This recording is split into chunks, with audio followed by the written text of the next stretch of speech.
National Union of Journalists. Thank you, everyone. It does feel slightly odd to be the one up here rather than one taking the photographs.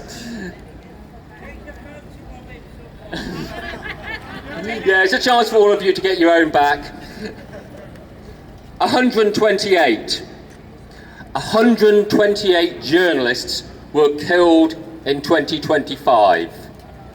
128 workers who went out one day and never came home. The overwhelming majority of these victims were deliberately targeted by fascist and far-right governments.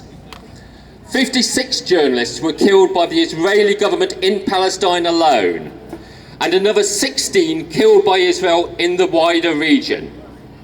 But Israel is not the only one committing war crimes. Because of the news blackout, we don't know how many of the 30,000 people killed by the Iranian regime in January were journalists. In Sudan, 7 journalists were killed by government forces, and across Central and South America, journalists have been killed by corrupt police and drug cartels. In Ukraine, Putin's forces have adopted a new tactic and killed 6 journalists in drone strikes far behind the front line. The massive increase in the number of journalists being murdered should be of no surprise in a world where governments are increasingly moving to the far right. Journalists have always been on the front line against fascism because fascists never want people to know what they are doing. Fascists don't want the public to see the corruption, the brutality and the mindless violence which are essential ingredients of fascism. But fascism never starts with airstrikes and assassinations. Fascism doesn't start with arrests, like the arrests of over 80 journalists in Turkey in 2025. And fascism doesn't even start with violent attacks on journalists covering political protests, like the 32 attacks on journalists in the UK in 2025, recorded by my own union, the National Union of Journalists. Where fascism starts is with politicians trying to avoid scrutiny. Politicians who don't want voters to see the reality of their fake promises and hypocritical behaviour.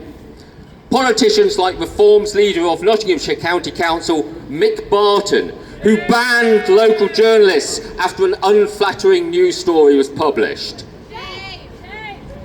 The journalists he banned were part of a scheme paid for by your taxpayer called the Local Democracy Reporters, whose very purpose is to provide free and neutral reporting of local councils.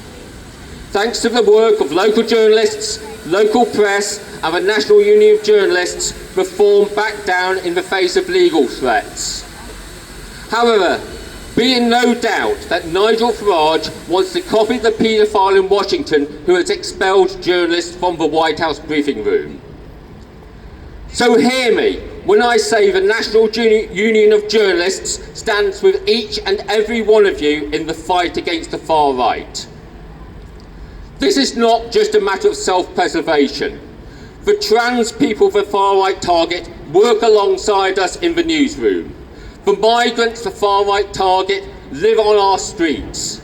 The disabled people they target are in our homes. In the fight against fascism, there is no difference between the workplace and the street because fascism is not a political issue. It is a fight for the very foundation of our society, and journalists will be there with you, speaking up and putting our body on the line.